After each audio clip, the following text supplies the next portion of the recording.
Teori Kriminologi. Topik ke-59 dari 75 topik. Kejahatan-kejahatan tertentu dalam konteks struktur sosial. Bagian keempat. Mitos dan kenyataan tentang kekerasan domestik. Mitos 1. Kekerasan domestik hanya berpengaruh pada persentase kecil dari keseluruhan penduduk dan itu pun jarang terjadi. Fakta, banyak studi tentang kekerasan domestik membuktikan bahwa jumlah korban kekerasan domestik, khususnya perempuan, adalah sangat banyak. Jumlah ini akan lebih terlihat jika semua korban kekerasan domestik melaporkan perlakuan terhadapnya kepada pihak yang berwajib.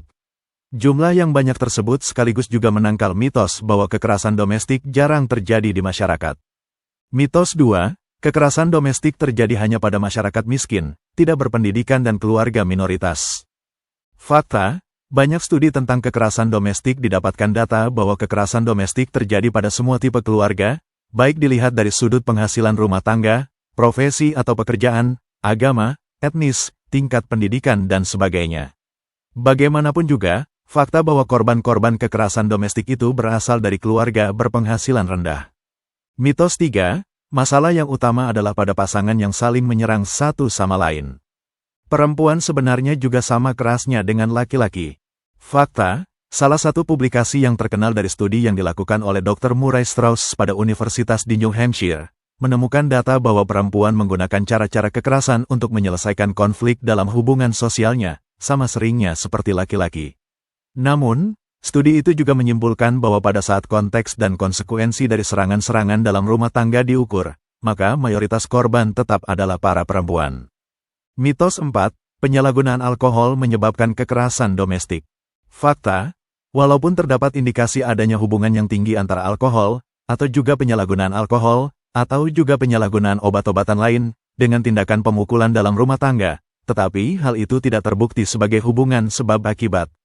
Pelaku kekerasan domestik menggunakan alkohol sebagai salah satu dari banyaknya sebab mereka melakukan kekerasan dan merupakan salah satu dari jalan untuk meletakkan tanggung jawabnya bagi kekerasan yang dilakukannya. Menghentikan pelaku untuk meminum minuman keras tidak akan menghentikan tindak kekerasannya.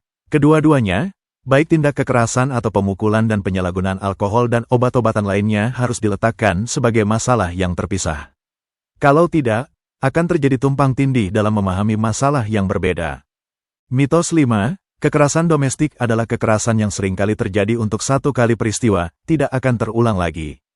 Fakta, kekerasan domestik, pemukulan misalnya, adalah suatu pola dari kekerasan dan pengawasan di mana satu orang menekan pihak lain.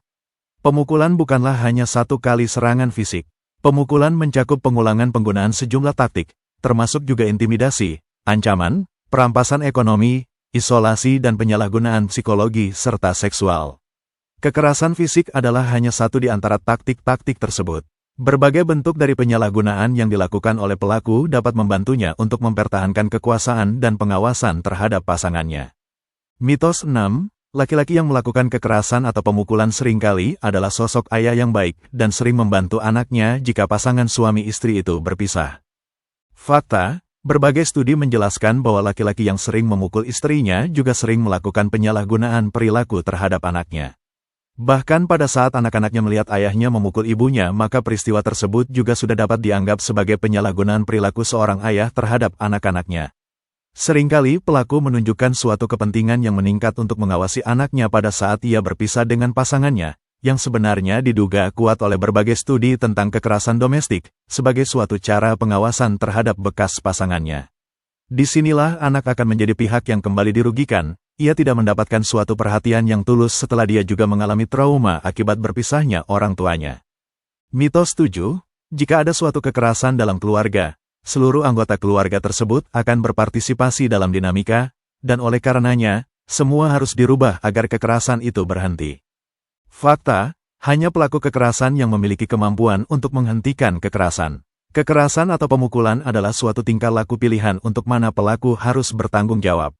Banyak perempuan yang dipukul melakukan sejumlah upaya untuk merubah perilakunya dengan harapan perubahan perilaku tersebut dapat menghentikan kekerasan terhadap dirinya. Ternyata, banyak studi membuktikan bahwa hal ini tidak akan berhasil. Perubahan dalam perilaku anggota keluarga tidak membuat pelaku menghentikan perbuatannya, yakni kekerasan dalam rumah tangga.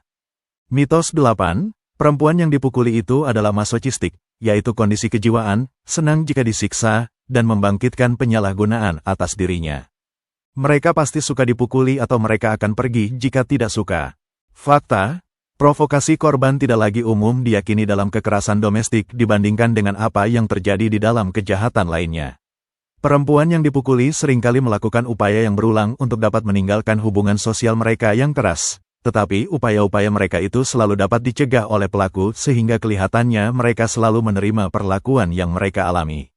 Faktor lainnya adalah bahwa perempuan-perempuan yang dipukuli itu memiliki suatu ketergantungan yang sangat tinggi dalam bidang ekonomi pada pelaku, tidak adanya akses dalam pemilikan tempat tinggal, bantuan dari pihak luar, respon yang kurang memadai dari sistem peradilan pidana atau lembaga lainnya, isolasi sosial, keterbatasan kultural dan religius, dan ketakutan akan mengalami kekerasan yang lebih hebat lagi.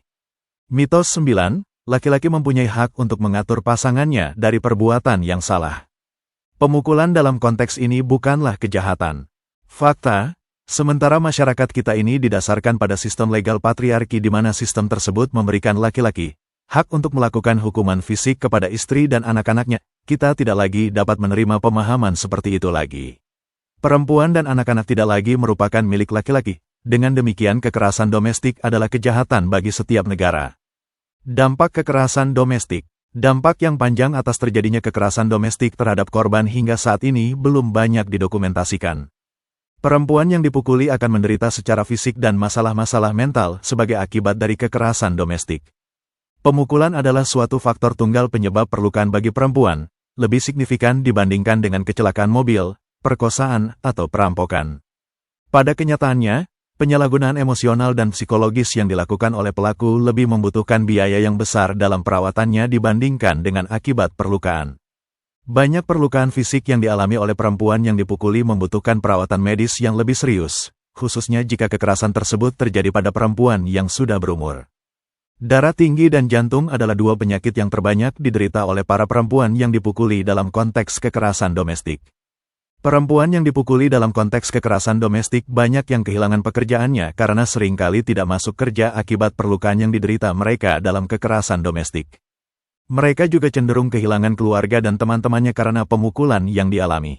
Mengapa demikian? Pertama, mereka memang cenderung diisolasikan dari keluarga dan teman mereka oleh pelaku kekerasan domestik. Dan kedua, perempuan yang dipukuli tersebut menjadi sangat malu untuk bertemu dengan orang-orang dan oleh karenanya mereka cenderung menarik diri dari pergaulan dengan keluarga ataupun dengan teman-temannya. Di negara Barat dan Amerika Serikat, banyak perempuan yang dipukuli tersebut jika menuntut pisah atau cerai dengan pasangannya yang melakukan kekerasan domestik akan dikucilkan oleh kelompok gerejanya. Mengapa demikian? Hal ini disebabkan gereja dengan doktrin keagamaannya tidak mengizinkan perpisahan atau perceraian dalam perkawinan. Itulah materi ke-59 Teori Kriminologi. Channel ini membantu memahami mata kuliah bagi para mahasiswa di perguruan tinggi manapun di Indonesia, maupun masyarakat umum. Video tutorial ilmu hukum, ilmu pemerintahan, ilmu komunikasi, ilmu manajemen, ilmu administrasi dan lainnya disajikan di channel. Video tutorial dituturkan dan disubtitelkan agar dapat ditonton, dibaca sambil didengarkan. Untuk pemahaman yang lebih baik, putar dan dengarkan video tutorial berulang-ulang. Subscribe dan like, agar Anda mendapatkan update tutorial lainnya. Bagikan link video ini, agar teman lain juga mendapatkan manfaat channel ini. Sampai jumpa.